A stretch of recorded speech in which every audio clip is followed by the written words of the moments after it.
Hi friends, hello అందరికీ welcome to my mini blog. ఈరోజు నేను సొరకాయ పులుసు నా స్టైల్లో చేసి చూపించబోతున్నాను ఫ్రెండ్స్.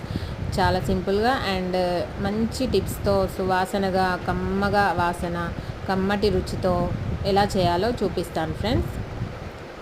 ఇక ప్రాసెస్లోకి వెళ్ళిపోదాము.